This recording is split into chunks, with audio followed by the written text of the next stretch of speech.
Figure 13 देखते हैं। South Africa के ट्रांसवाल गोल्ड माइन में खुदाई करते हुए मजदूर, द ग्राफिक 1875। तभी वहां रेंडरपेस्ट नाम की विनाशकारी कैटल डिजीज फैल गई। अफ्रीका में रेंडरपेस्ट नाम की बीमारी सबसे पहले 1880 के आखिर में दिखाई दी गई थी। उस टाइम ईस्ट अफ्रीका के एरिट्रिया पर हमला कर रहे इटालियन सोल्जर का पेट भरने के लिए एशियन कंट्रीज से जानवर लाए जाते थे।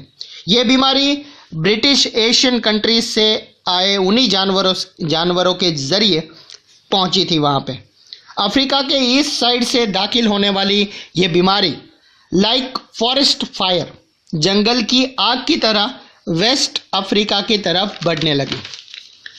1892 में ये अफ्रीका के अटलांटिक कोस्ट तक जा पहुंची। 5 साल बाद ये कैप यानी कि अफ्रीका का साउथर्न मोस्ट टिप तक भी पहुंच गई। रेंडरपेस्ट ने अपनी रास्ते में आने वाले 90% कैटल को मौत की नींद सुला दिया था। कैटल्स के खत्म हो जाने से तो अफ्रीकन्स लोगों की रोजी रोटी के साधन ही खत्म हो गए थे। अपनी सत्ता को और मजबूत करने और अफ्रीका को लेबर मार्केट में ढकेलने के लिए वहां के प्लांटर्स, माइन ओनर्स और कॉलोनियल गवर्नमेंट ने बचे कुचे कैटल्स भी अपने कब्जे में ले लिए। बचे कुचे कैटल्स पर कब्जे से यूरोपियन कॉलोनाइजर्स को पूरे अफ्रीका को जीतने और गुलाम बना लेने का बेहतरीन मौका हाथ लग गया था। 19वीं सेंचुरी की दुनिया के दूसरे भागों पर वेस्टर्न यानी कि पश्चिमी आक्रमण और विजय के परिणामों की ऐसी ही और भी कहानियां देखी जा सकती है। 2.4 देखते हैं। Indenture labour migration from India. India से इंडेंचर यानी कि जो कॉन्ट्रैक्ट बेसिस पे लेबरर्स यानी कि वर्कर्स को रखते हैं, वो इंडिया से इंडेंचर लेबर को ले जाया जाना भी 19वीं सेंचुरी की दुनिया की विविधता को दिखाता है।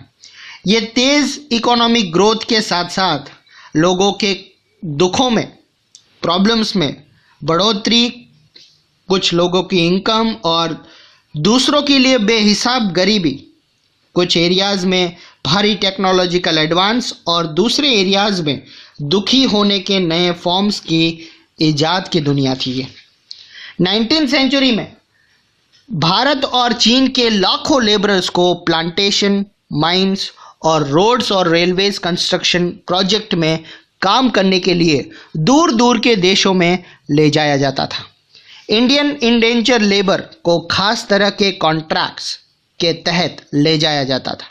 इन कॉन्ट्रैक्ट्स में यह शर्त होती थी कि अगर मजदूर अपने मालिक के प्लांटेशन में 5 साल काम करने लगेंगे तो वो अपने देश वापस जा सकता है।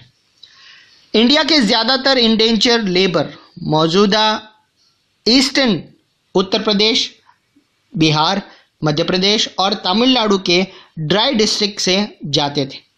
19वीं सेंचुरी के बीच में इन इलाकों में भारी बदलाव आने लगे थे। कॉटेज इंडस्ट्री खत्म हो रही थी, ज़मीन का भाड़ा बढ़ गया था, माइंस और प्लांटेशन के लिए ज़मीनों को साफ किया जा रहा था। इन चेंजेस से गरीबों के जीवन पर गहरा असर पड़ा। वो भाड़े पर ज़मीन तो ले लेते थे लेकिन उसका भाड़ा नहीं चुका पाते थे।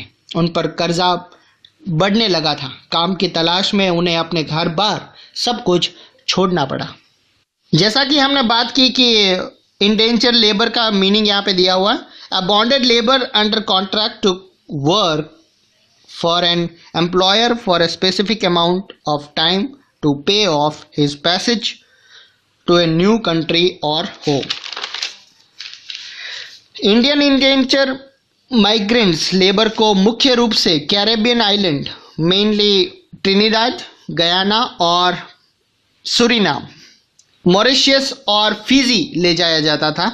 तमिल माइग्रेंट सिलोन और मलाया जाकर काम करते थे। बहुत सारे इंडेंचर लेबर वर्कर्स को असम के चाय प्लांटेशन बागानों में काम करवाने के लिए भी ले जाया जाता था।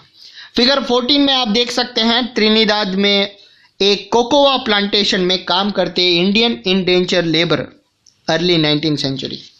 मजदूरों की भर्ती का काम मालिकों के एजेंट किया करते थे। एजेंटों को कमीशन मिलता था। बहुत सारे माइग्रेंट्स अपने गांव में होने वाले गरीबी से बचने के लिए भी इन कॉन्ट्रैक्ट्स को मान लेते थे। एजेंट भी जो फ्यूचर इमिग्रेंट्स को फुसलाने के लिए झूठी इंफॉर्मेशन देते थे। कहा जाता है कि वो बताते थे कि कहाँ जाना है, किस में काम करना है, किस में जाना है, नई जगह पर काम और जीवन के हालात कैसे होंगे, इस बारे में उन्हें सही जानकारी नहीं दी जाती थी। बहुत सारे माइग्रेंट्स को तो ये भी नहीं पता था या बताया जाता था कि उन्हें लंबी समुद्री यात्रा पर जाना है। अगर कोई मजदूर कॉन्ट्रैक्ट के लिए राजी नहीं होता था तो एजेंट उनका अपहरण तक कर लेते, उनको किडनैप तक कर लेते थे। 19वीं सेंचुरी की इस इंडेंचर व्यवस्था को बहुत सारे लोगों ने न्यू सिस्टम ऑफ स्लेवरी का भी नाम दिया, यानी कि गुलामी की एक नई सिस्टम।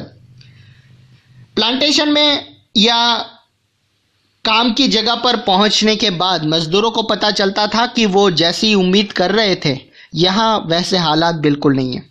नई जगह की लाइफ और वर्किंग कंडीशन बहुत ही कठोर थी और मजदूरों के पास, जो मजदूर थे उनके पास लीगल राइट्स बहुत कम थे।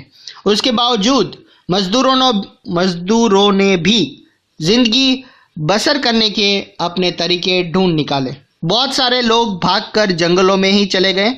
अगर ऐसे मजदूर पकड़े जाते तो उन्हें कड़ी सजा दी जाती थी। बहुतों ने तो अपनी पुरानी और नई संस्कृतियों का मिश्रण करते हुए इंडिविजुअल और ग्रुप एक्सप्रेशन के नए रूप खोज लिए। त्रिनिदाद में मुहर्रम के सालाना जुलूस को एक विशाल उत्सवी मेले का रूप दे दिया गया। इस मेले को हौसे यानी कि इमाम हुसैन के नाम पर नाम दिया गया। इसमें सभी धर्मों और नस्लों के मजदूर हिस्सा लेते थे। इसी तरह रास्ताफारियानिज्म नाम का एक विद्रोही धर्म, जिसे जैमिका के रेगे गायक बॉब मॉर्ले ने ख्याति के शिखर पर पहुंचा दिया था, उसमें भी इंडियन इंडेंचर और कैरेबियन के बीच इन रिलेशन की झलक देखी जा सकती है। त्रिनिदाद और गयाना में मशहूर चटनी म्यूजिक भी इंडियन इंडेंचर के वहां पहुंचने के बाद सामने आई। क्रिएटिव कंटेम्पररी की वो बेहतरीन एग्जाम्पल है। कल्चरल फ्यूजन के ये स्वरूप एक नई ग्लोबल वर्ल्ड के बनने की प्रोसेस का एक हिस्सा था। ये ऐसी प्रोसेस थी जिसमें अलग अलग स्थानों की चीज़ें आपस में घुल मिल जाती थी। उनकी मूल पहचान और विशेषता के ये गुम हो जाती थी और बिल्कुल नया रूप सामने आ जाता था।